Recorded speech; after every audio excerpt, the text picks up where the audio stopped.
Halo, assalamualaikum warahmatullahi wabarakatuh. Kembali lagi bersama saya Nanda Kurnia Cahya. Alhamdulillahirrahmanirrahim. Kali ini saya dapat servisan sebuah blender Miyako, tapi yang berbentuk seperti ini ya.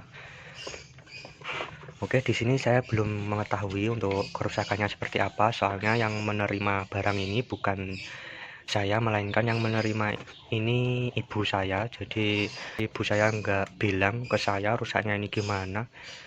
Oke, di sini tadi sudah saya lepasin untuk sekrup-sekrupnya.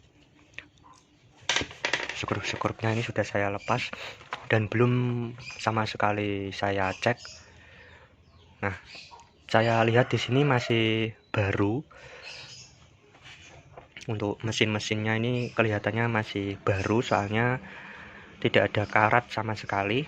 Dan di sini untuk ini spool atau lilitannya terlihat sangat rapi dan nggak gosong ya, nggak gosong sama sekali. Oke, sebelum kita tancepin ke listrik, alangkah baiknya kita akan ukur pakai avo analog terlebih dahulu ya. Oke, di sini skakelnya di on kan terlebih dahulu. Nah, seperti ini. Kalau sudah, kita siapkan avo analog terlebih dahulu. Nah, kali ohm ya, kali 1 ohm atau 10 ohm. Di sini saya menggunakan kali 10 ohm. Seperti biasa, ini tes pen negatif pada avo kita tancepin di ini, di cop-copan listriknya. Untuk yang warna merah kita kasih ke yang satunya. Nah, di sini terlihat jarum avonya bergerak ya teman-teman. Berarti di sini kemungkinan saja dia tidak mengalami kerusakan. Bisa teman-teman lihat. Di sini jarum avo bergerak, berarti tandanya blender ini tidak mengalami kerusakan. Oke, coba saya akan tancepin ke listrik. Apakah muternya itu normal atau muternya itu enggak normal, alias ada apa itu, konslet pada spoolnya. Kalau mutarnya itu enggak normal, bisa jadi spool ini, spool pel sama spool angker mengalami konslet atau bocor ya teman-teman. Oke, saya akan coba dulu. Oke, di sini saya akan mencobanya. Saya akan tancepin ke listrik ya. Apakah bisa muter atau enggak? Apakah muternya itu normal atau enggak ya teman-teman? Oke, di sini skakel sudah saya on kan.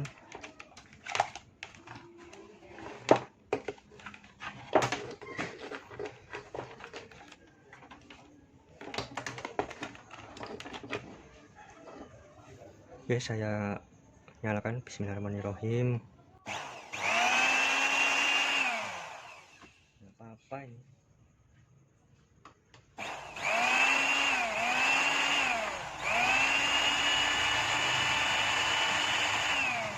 Oh ya teman-teman, kalau apa itu, kita menyalakan seperti ini pada posisi seperti ini.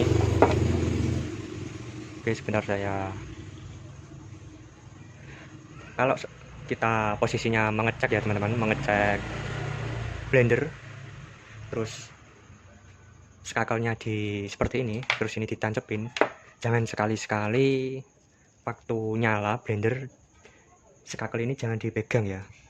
Pokoknya jangan dipegang di bagian ininya, soalnya ini mengandung setrum ya, atau listrik yang sangat tinggi, yaitu 220 volt AC. Ini kalau dipegang nanti bisa ke setrum ya teman-teman. Jadi ini nggak apa-apa ini. Oke, sekali lagi ya teman-teman, sekali lagi.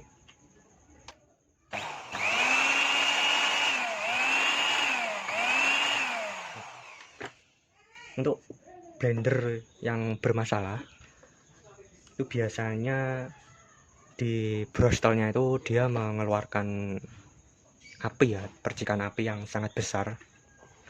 Nah,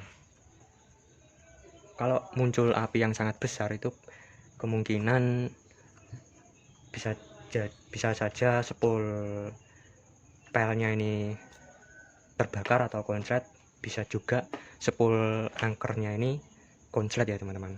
Jadi kalau dua-duanya ini bermasalah atau salah satunya itu bermasalah, itu pasti mengeluarkan percikan api yang sangat besar.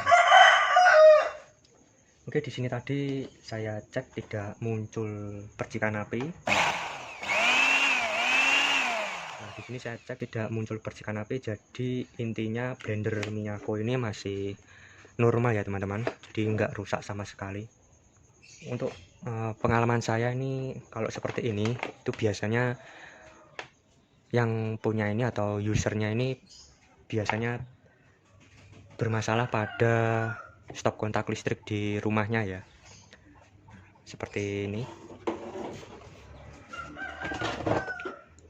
Nah, biasanya di rumahnya user atau pemilik blender ini itu biasanya udah ditancepin, misalkan ini ditancepin ya teman-teman,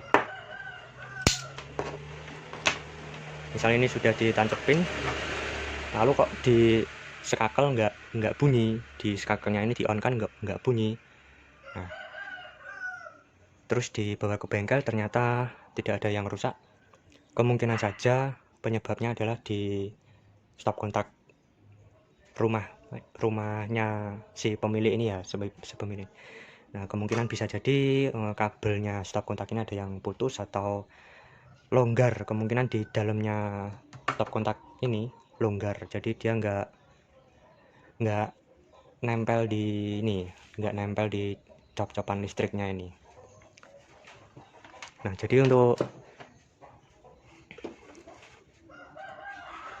pengguna blender, alangkah baiknya jika sebelum membawa ke bengkel elektronik ya untuk diservis, alangkah baiknya coba diganti.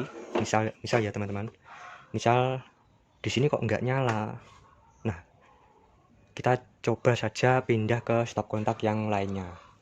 Misalkan di sini, misalkan stop kontak lainnya di sini, kita colokkan di sini, lalu di skakel di on kan, dan ternyata bisa nyala. Nah, berarti kerusakannya atau penyebab blender ini nggak bisa muter itu karena stop kontaknya ini yang bermasalah, mungkin putus kabelnya, mungkin di bagian dalamnya ini ada yang longgar. Nah, seperti itu ya teman-teman.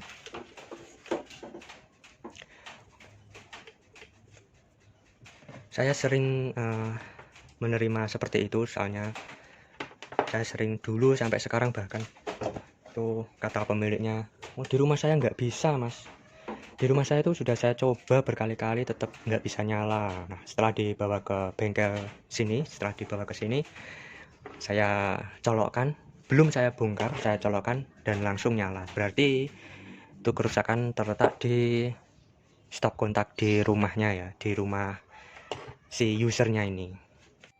Nah, kalau diganti stop kontaknya ini, misalkan di sini nggak nyala, terus pindah lagi ke stop kontak 2 kok nggak nyala, berarti ada yang rusak di blender ini ya teman-teman. Entah itu spoolnya terbakar atau spoolnya konslet atau spoolnya ada yang putus ya teman-teman. Nah, jadi seperti itu.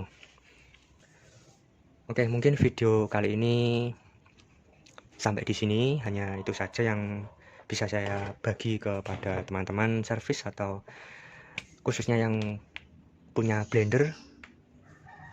Jadi seperti itu ya teman-teman. Oke, berarti di sini blendernya tidak apa-apa. Saya akan tutup kembali. Dan oke, terima kasih. Semoga video saya bermanfaat bagi teman-teman, khususnya servis elektronik. Oke, terima kasih.